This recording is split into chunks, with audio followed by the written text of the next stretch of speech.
Boa noite, graça e paz, família, novo tempo. Como é bom, né, nós podermos nos identificarmos como família, porque de fato família nós somos, em Cristo Jesus. Também quero cumprimentar os que estão em casa, assistindo. Deus abençoe a vida de cada um de vocês, e que aquilo que ainda Deus tem para falar com cada um, Ele possa entregar aos corações dispostos, abertos a receber em nome de Jesus. Ao receber o convite, da pastora Tânia, eu nem considero como convite, eu considero como uma ordem, né? E manda quem pode, obedece quem tem juízo. Então, como eu tenho juízo, eu procurei atender o convite. Na verdade, nós tivemos a celebração da Rio da Vida pela manhã, e aí à noite eu consegui estar aqui. E que, volto a reiterar, é uma grande alegria estar com vocês, adorar a Deus com vocês. Cada vez que volto aqui, vejo a igreja cada vez mais linda, né? Não só na estrutura física, porque isso é notório, mas quando eu me refiro à igreja, eu estou falando de pessoas, porque de fato a igreja, ela é constituída de pessoas. Por isso nós temos um slogan, que é uma grande verdade para as nossas vidas. A igreja de Jesus Cristo, ela é mais do que um lugar para se frequentar, é uma família para se pertencer. Nós somos essa família, e essa família, Novo Tempo, é uma linda família. Queridos, eu quero repartir uma palavra com vocês. Encontra-se o profeta Zacarias, no capítulo 4,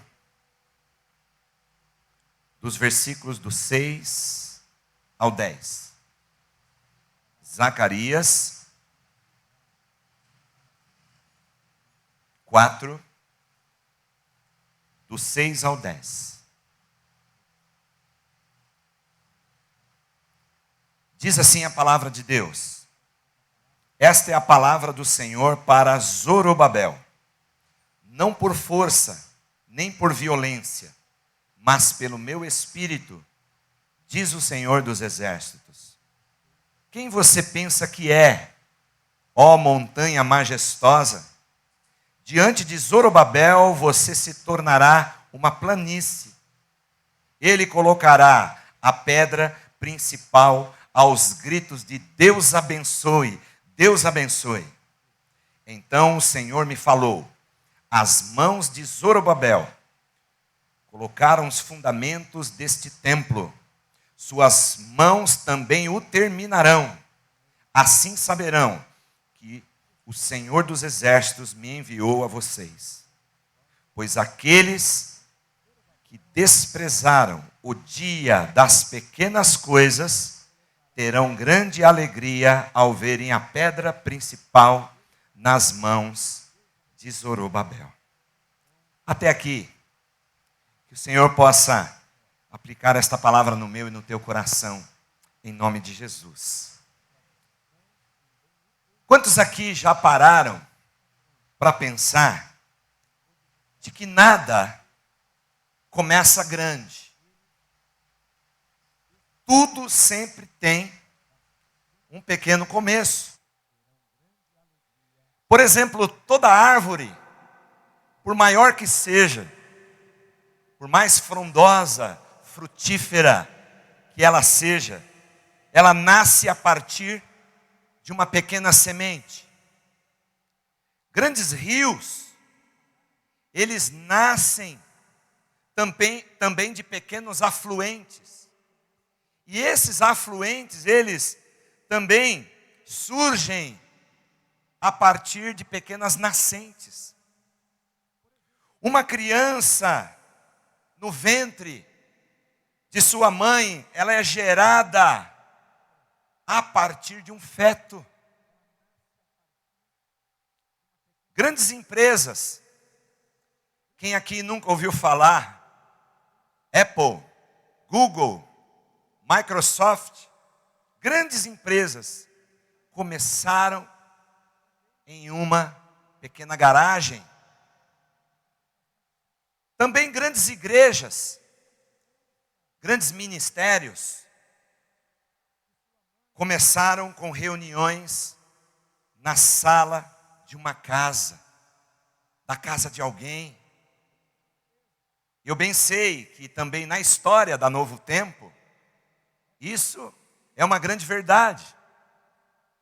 Eu me lembro bem das reuniões que aconteciam no salão da Elaine, ao final do expediente. E hoje vocês estão aqui, cresceram, expandiram e estão num lindo lugar. A história da Rio da Vida, a igreja na qual eu sirvo, também não é diferente. Talvez aqui muitos não conheceram, mas a pastora Tânia conheceu.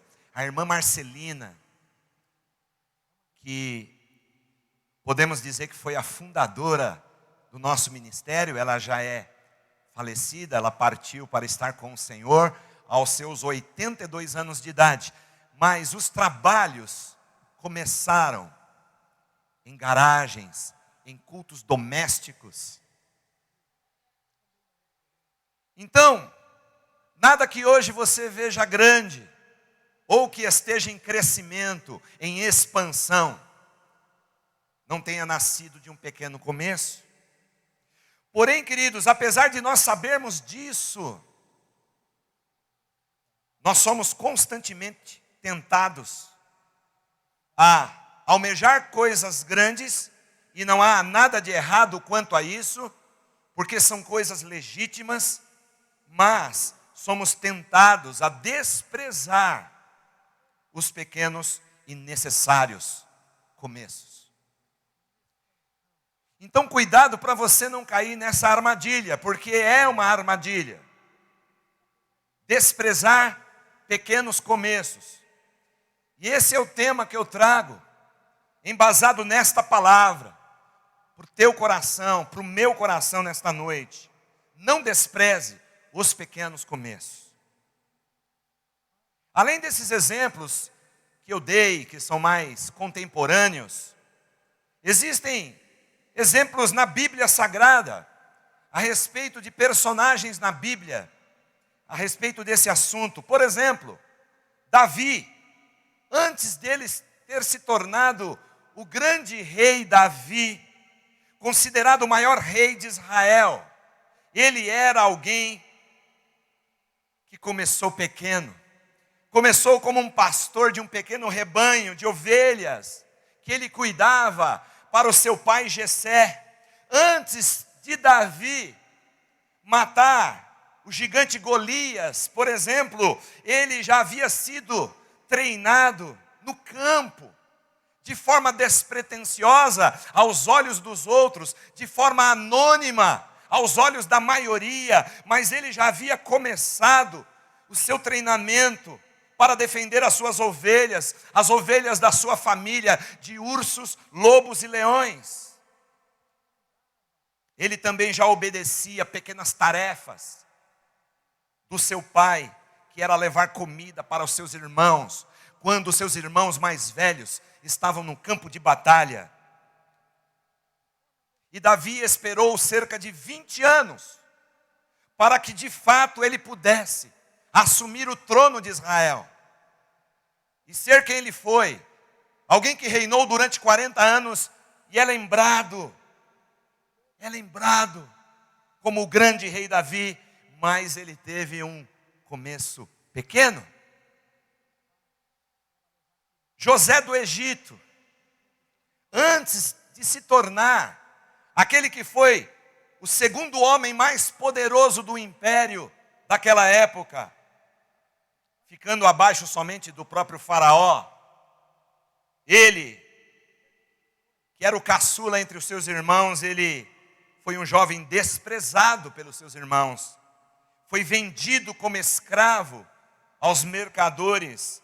José, ao chegar no Egito, muito jovem, ele se tornou prisioneiro, por 2 vezes pelo menos, de forma injusta, por vários anos, até que Deus então o tirasse de lá e o exaltasse diante de todo o Egito e diante de todos os seus irmãos, os mesmos irmãos que o venderam outrora como alguém pequeno, como alguém insignificante, mas ele foi o grande José do Egito. Eu me lembro também de Jesus, quando lemos o Evangelho a respeito de Jesus, aquele que era o próprio Deus, coexistente com o Pai, com o Filho, eterno, Criador. Ele se coloca na condição humana, ele nasce numa manjedoura, num estábulo de animais. Ele se diminui. O Rei da Glória, o Senhor dos céus e da terra, de todo o universo, o eterno, o Filho de Deus, se diminui, se diminui, se diminui, a tal ponto de nascer em forma humana, nasce num estábulo de animais, nasce num lugar aonde nenhum de nós gostaríamos de ter nascido. Ele é colocado numa manjedoura, mas ele cresce, e ele se torna quem se tornou, 100% Deus, mas 100% homem, para cumprir o glorioso plano do Pai, que era dar a sua própria vida em resgate, em salvação de toda a humanidade. Por isso nós estamos aqui hoje. Mas o Rei da Glória, para que cumprisse esse plano do Pai, precisou ter um começo muito pequeno. E a respeito disso, eu também me lembro das palavras do próprio Senhor Jesus, entre as muitas parábolas que ele contava, mas para fazer conexão com esse tema, eu me lembro da parábola do grão de mostarda, em Mateus 13, versículos 31 e 32, onde Jesus disse: o reino dos céus, e ele estava falando de um reino que seria grandioso, poderoso, extraordinário. O reino dos céus é como um grão de mostarda, que um homem plantou em seu campo. Embora seja a menor dentre as sementes, quando cresce, torna-se a maior das hortaliças e se transforma numa árvore, de modo que as aves, elas vêm e fazem os seus ninhos em seus ramos. Jesus está falando de algo grande, algo poderoso, algo extraordinário, que alcançaria toda a terra. Jesus estava falando da expansão do reino de Deus, mas que começaria de uma forma pequena, talvez desprezível aos olhos daqueles que não creem, do tamanho de um grão de mostarda, a menor semente. Uma vez eu peguei um grão de mostarda na mão, chega a ser menor do que uma cabeça de alfinete. E esse tipo de hortaliça, naquela região do Oriente Médio, existem algumas categorias que chegam até 4 metros de altura. As aves pousam em seus ramos, fazem os seus ninhos a partir de uma semente que muitos não dariam nada. E no texto que nós acabamos de ler, o texto chave para nós aqui, em Zacarias do 4, do 6 ao 10, nós vemos o desafio de um homem chamado Zorobabel, filho de Salatiel. Ele era descendente direto de Davi, e ele havia se tornado príncipe de Judá, no período pós-exílio, depois de 70 anos de cativeiro do povo de Israel. Havia uma profecia de Jeremias, e ele havia dito que depois de 70 anos, o Senhor tiraria o seu povo, o remanescente fiel de Israel, de dentro da Babilônia, ou que outrora havia sido o Império Babilônio, para que regressassem novamente a Jerusalém. E Deus usa, entre outros líderes contemporâneos como Neemias, Esdras, Deus usa Zorobabel, aquele que seria responsável pela reconstrução do templo, que havia sido derrubado, destruído, anos antes, décadas antes, por meio do exército de Nabucodonosor, o rei da Babilônia. A obra seria grande, a obra seria majestosa, a obra da reconstrução daquele templo que Salomão havia construído. A reconstrução seria algo extraordinário, mas começaria pequeno e com muitas dificuldades. Sabe por quê? Porque nem todos se alegrariam com aquela reconstrução. Tanto os estrangeiros, que já estavam habitando em Jerusalém, assim como nós vemos nos dias de Neemias, que quando ele também é levantado por Deus como responsável para a reconstrução das muralhas, que também estava entre entulhos, e Neemias sofreu oposição dos árabes, dos amonitas, de Sambalat e Tobias. Não era diferente com o ministério e a liderança de Zorobabel, que estava responsável pela reconstrução do templo. Então havia muitas dificuldades, nem todos estavam contentes, alegres com aquilo que Deus já estava fazendo. Os estrangeiros que moravam lá tentaram impedir esse trabalho, e não só os estrangeiros, mas os próprios israelitas. Uma parte deles estavam mais preocupados com as suas próprias casas, com o seu próprio conforto, do que com a casa de Deus. Por isso Deus levanta Ageu, que foi um profeta, para trazer a Israel essa exortação. Vocês estão preocupados mais com as casas de vocês, que estão estucadas, que estão com acabamento fino, enquanto o templo de adoração ao Senhor ainda está sobre escombros, só foi lançado os alicerces, a obra não acontece, a obra não anda. Contudo, queridos, em meio a tantas dificuldades, e que não é diferente comigo e com você, que estamos construindo ou reconstruindo qualquer coisa na nossa vida. Em meio a essas dificuldades, Zorobabel, ele não desistiu.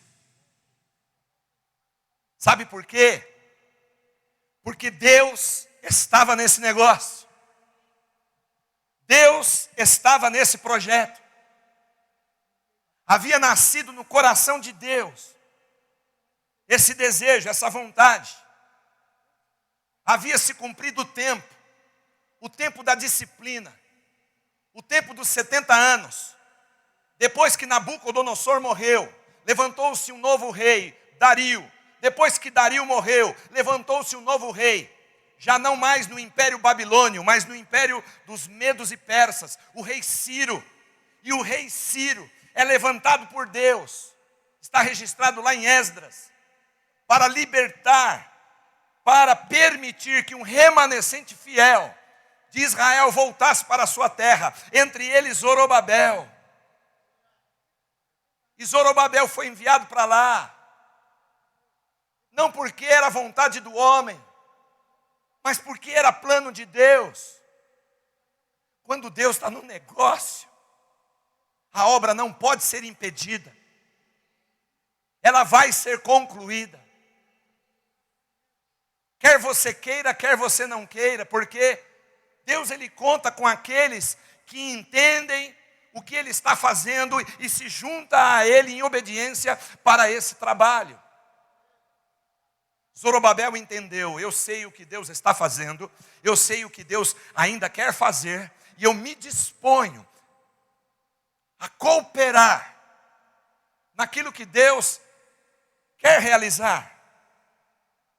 E tanto é que Deus envia profetas para encorajá-lo. Como eu disse, Zacarias é um, que nós acabamos de ler. Ageu é outro. Ageu, ele repreende os israelitas por terem se esquecido da obra do templo e os animou a voltar ao trabalho. Zacarias já encorajou diretamente Zorobabel, profetizando palavras do céu, de que ele, com os seus próprios olhos, Zorobabel, veria a obra concluída. Porém, o próprio Zorobabel, ele deveria se posicionar através de uma atitude, queridos, que eu e você precisamos ter diante dos desafios de alcançar as coisas grandes que Deus tem para nós, seja em relação ao seu chamado ministerial, ou seja em relação a qualquer outra área da sua vida. Deus tem coisas grandes para você na família, Deus tem coisas grandes para você no trabalho, na sua carreira. Deus tem coisas grandes a fazer em você e através de você na obra do ministério. Mas é preciso um posicionamento. Esse posicionamento que Zorobabel, ele teve para ver coisas grandes concluídas, e a maior delas para eles lá era o templo novamente reerguido. Porque Israel sabia, Zorobabel sabia, de que se o templo fosse novamente levantado, voltaria ali a adoração, o culto, os sacrifícios, porque nós estamos falando ainda de um período velho testamentário, do Antigo Testamento. Então, o templo era o lugar da adoração, era o lugar do sacrifício, da expiação, daquilo que seria sombra do que viria em Cristo Jesus na cruz do Calvário, mas eles precisariam ver isso concluído. Mas através desta atitude, que é perseverar em meio à espera. Seja sincero, como é difícil permanecer firme, sem titubear, sem hesitar, sem retroceder, em meio à espera.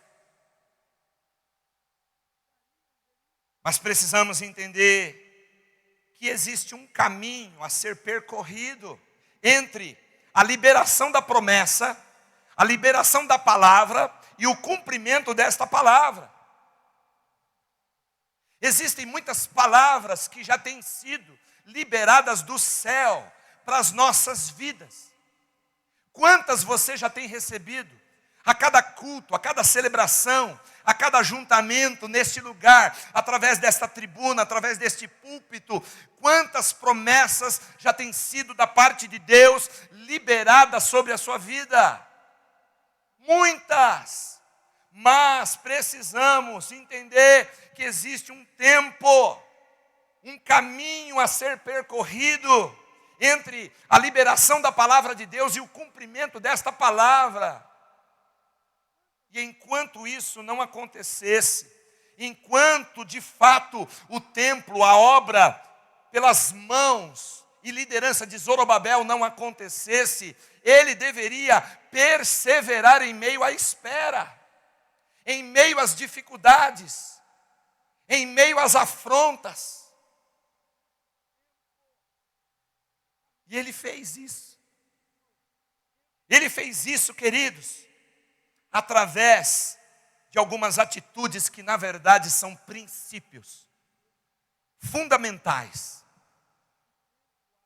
para que possamos obter também grandes coisas nas nossas vidas, coisas que nós esperamos, coisas que sobre nós já foram liberadas, mas que acontecem a partir de pequenos começos. E que atitudes foram essas que nos servem de princípios para as nossas vidas? Primeira, é necessário conhecer o seu propósito. pelo que você está lutando? Pelo que você tem dedicado seus dias? Qual o propósito pelo qual você tem entregue a sua vida? Enquanto está ainda como um peregrino nesta terra. Porque nós, igreja, somos peregrinos nesta terra. A noiva só está aguardando o dia do encontro com o noivo, o casamento, as bodas. Mas enquanto esse tempo não chega, nós estamos numa jornada, nós estamos numa caminhada, numa corrida, como é a linguagem do apóstolo Paulo. Por isso é importante, nesse tempo, para que não venhamos parar, para que não venhamos desistir, para que venhamos ainda focar nas grandes promessas que o Senhor tem para nós, nós precisamos conhecer o nosso propósito. Zorobabel tinha um propósito, tinha um objetivo: reconstruir o templo. Ele sabia que Deus o havia levantado. E ele decidiu: eu não vou mais perder tempo. Eu não vou perder o foco. Eu não vou me distrair com qualquer outra coisa que me tire desse caminho. Então, cuidado, querido, querida. Vivemos num tempo de muitas distrações. O tempo todo. Inclusive, algo pelo qual nós temos orado lá na igreja. Penso que vocês aqui também. As distrações das centenas e milhares de fake news todos os dias. As principais distrações de hoje. Além daquelas coisas que o mundo oferece, que brilham aos nossos olhos, que somos tentados a querer, mas as notícias falsas, as fake news, sempre colocando confusão, sempre trazendo discórdia, sempre trazendo medo, pavor, principalmente em tempos de pandemia, tem feito com que muitas pessoas se distraiam do principal, do objetivo pelo qual Deus te resgatou, Ele te perdoou, Ele te salvou e te comissionou nesta terra.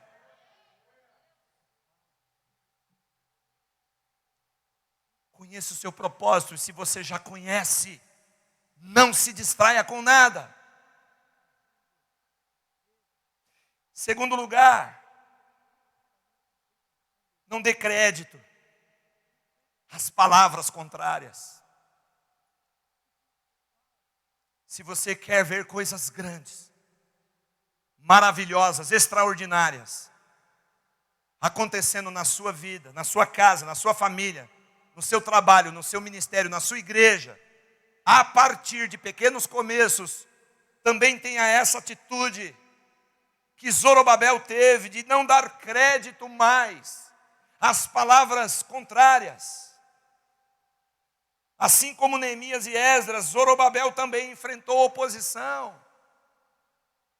Pessoas que o tempo todo o desencorajavam a prosseguir, a continuar.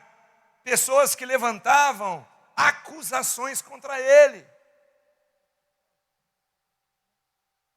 Existe um versículo que diz que no mundo há uma multidão de vozes e nenhuma delas é sem significação. Existem muitas vozes, mas você tem que decidir a quem você quer ouvir.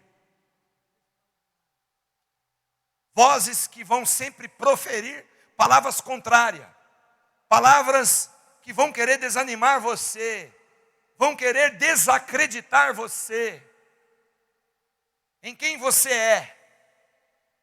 Já foi celebrado, cantado aqui, que você é filho, nós somos filhos, mas existem palavras que vão querer dizer que você não é filho, que você não é filha. palavras que vão querer contradizer quem você é e querer desestimular a respeito daquilo que você está fazendo. Mas não dê crédito, decida somente ouvir a voz do Espírito Santo de Deus. E o Espírito Santo de Deus, ele fala através da sua palavra, ele fala quando você ora e testifica no seu coração as coisas a respeito do Pai. Ele fala através das circunstâncias, através da vida de um irmão, de uma irmã. Ele fala na sua consciência. Mas saiba discernir que é Ele que está falando. Saiba discernir de que não é o homem que está falando. Não é um opositor, um invejoso.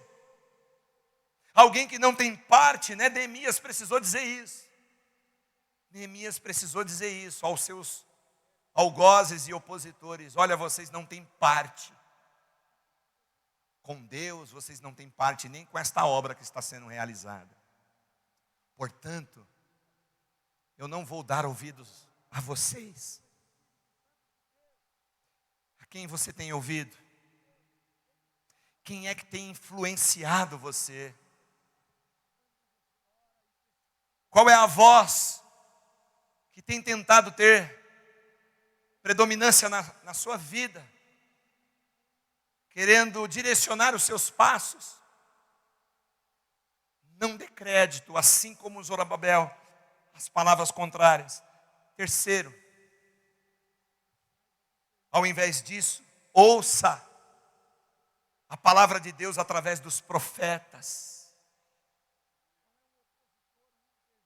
Porque Zorobabel preferiu ouvir os profetas. Palavras de encorajamento, palavras de motivação, palavras que geraram expectativa no coração dele a respeito daquilo que Deus estaria concluindo, porque Deus disse através de Zacarias nesse texto, de que as mesmas mãos que lançaram o fundamento do templo também seriam as mesmas mãos que estariam trabalhando, ajudando a concluir o trabalho. E Deus usou profetas. Era assim que Deus fazia diretamente. A Bíblia, o cânon da Bíblia nem estava concluído ainda, mas os profetas, que eram boca de Deus, já estavam falando a respeito das coisas do céu, a respeito das coisas grandiosas que Deus estaria realizando. E é verdade que boa parte da nação de Israel sempre desprezou. Por isso, inclusive, foram parar no cativeiro babilônio.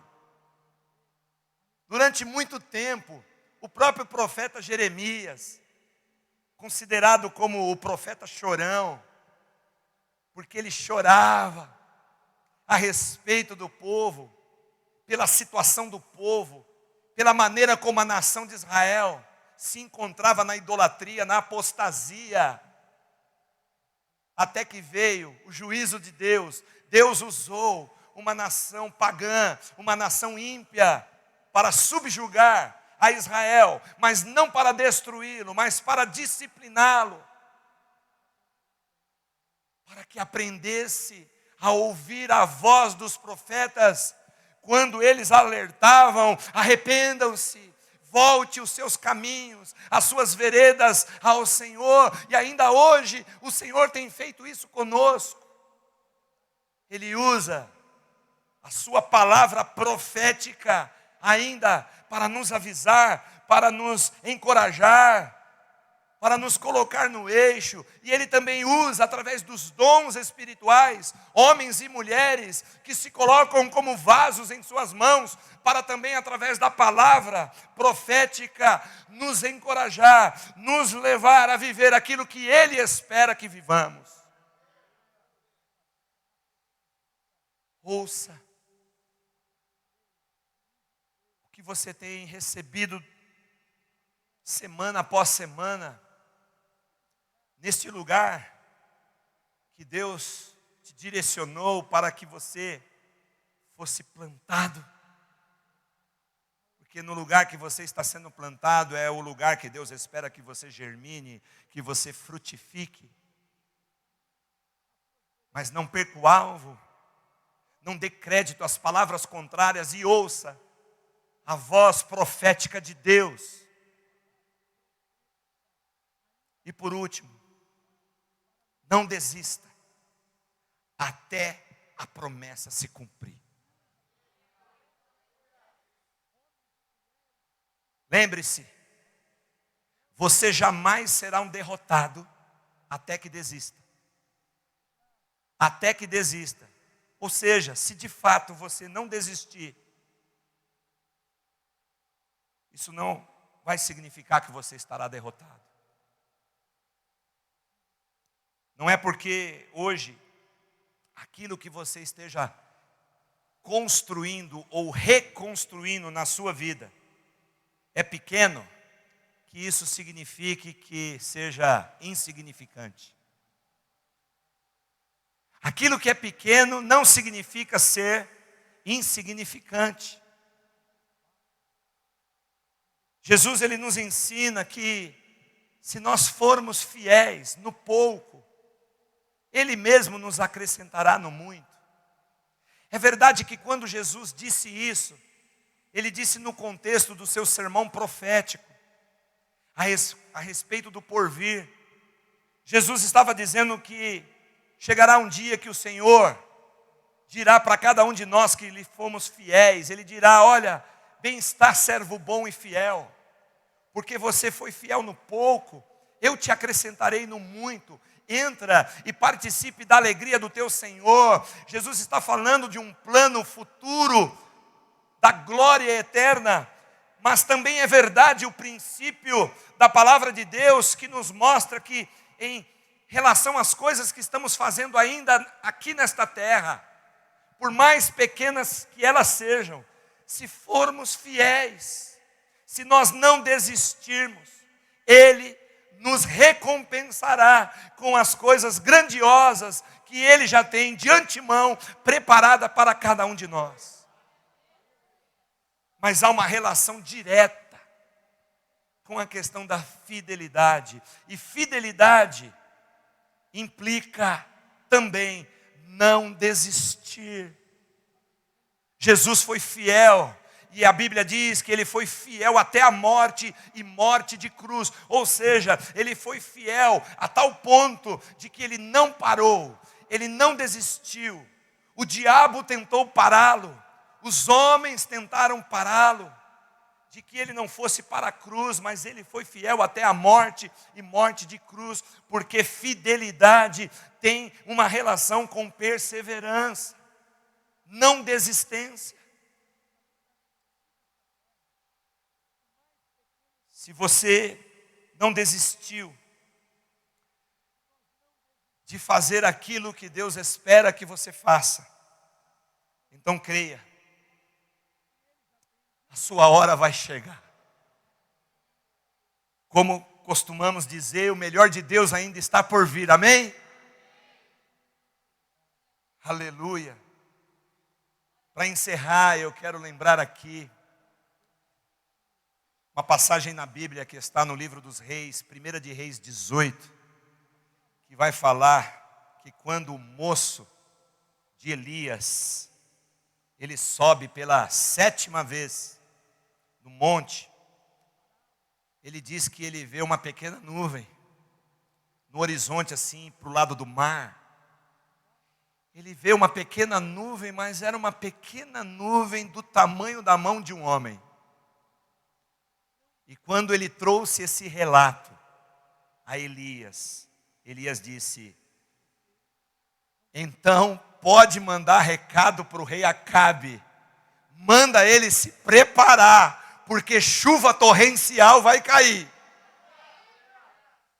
Aquela pequena nuvem do tamanho da mão de um homem, pequena, insignificante, aos olhos dos incrédulos, que olhariam e diriam: logo vai dissipar, não vai dar em nada. Elias sabia que havia uma promessa, uma palavra a ser cumprida. E depois de mais de 3 anos sem chuva, numa região desértica, ele disse: fala para aquele rei se preparar, a arrumar o seu carro,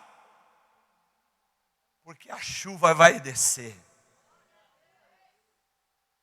Sabe o que Elias estava dizendo? Não despreze o pequeno começo.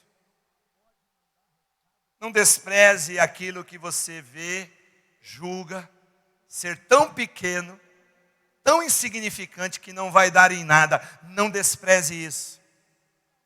Porque se é de Deus, ainda que comece pequeno, vai crescer, e vai crescer, e vai multiplicar, e vai se tornar uma grande obra. Deus me deu essa palavra porque, conversando com a pastora Tânia, e a gente conversava sobre qual foi o tema que Deus deu, tanto a Rio da Vida quanto aqui. A pastora disse: não, aqui Deus nos deu o tema para ser o ano da expansão. É isso, amém? Quando a gente fala de expansão, a gente está falando de algo que a gente já visualiza grande, não é isso? Expandir, crescer, expectativa de coisa grande, mas que começa pequeno, e que na verdade já não é mais tão pequeno, porque há 4 anos, começou pequeno, um movimento de oração, no salão de beleza da Elaine. Hoje vocês estão aqui. Me lembro de uma época que a pastora não tinha nem a sala pastoral. Daqui a pouco pegou todas.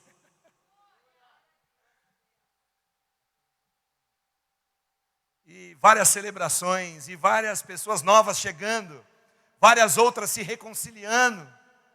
Coisas grandes estão acontecendo. Porque o Senhor, Ele não para de trabalhar, Ele não para de expandir.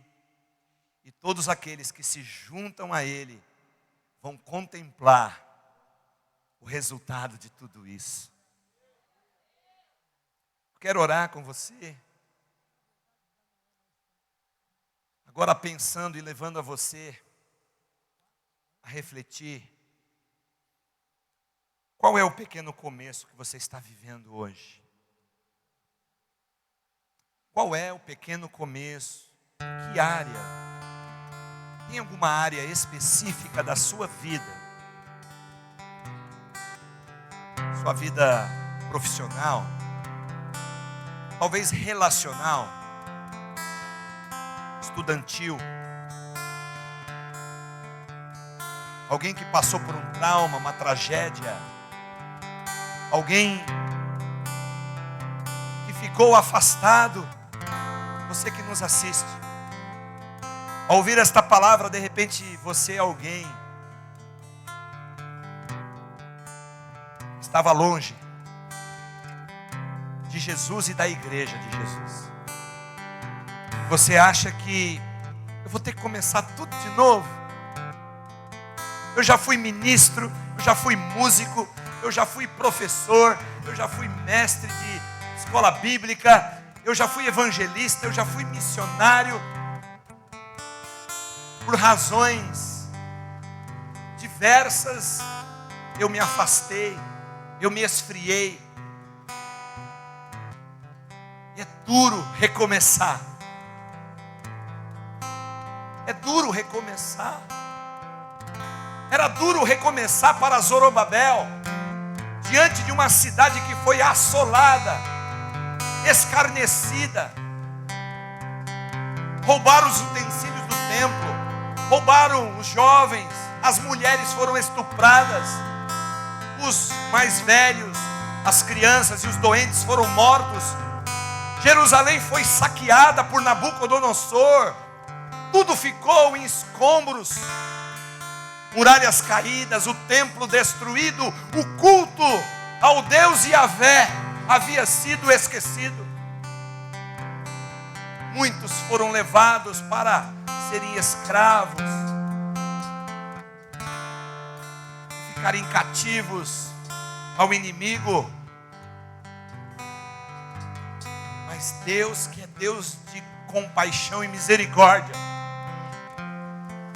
trouxe novamente o remanescente fiel, para que voltasse a lhe servir, atender o seu chamado, o seu propósito. E de antemão já estava estabelecendo coisas grandes, mas havia necessidade de recomeço. O templo precisava ser novamente edificado a partir dos alicerces, dos fundamentos, das bases. E é difícil voltar para o fim da fila, não é verdade?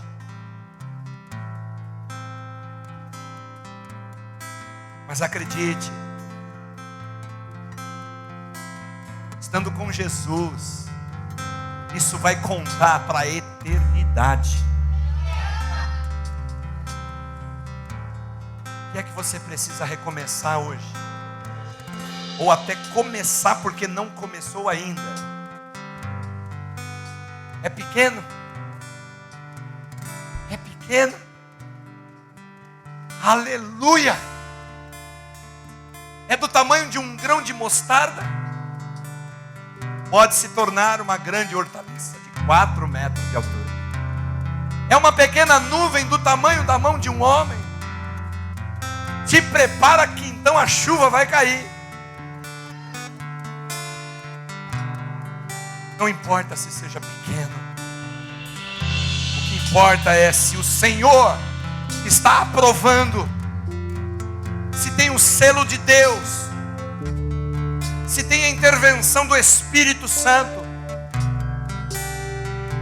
Vai crescer, vai germinar, vai frutificar, vai expandir, porque é ano da expansão. Aleluia. Põe em pé, fique em pé, vamos orar. Aleluia.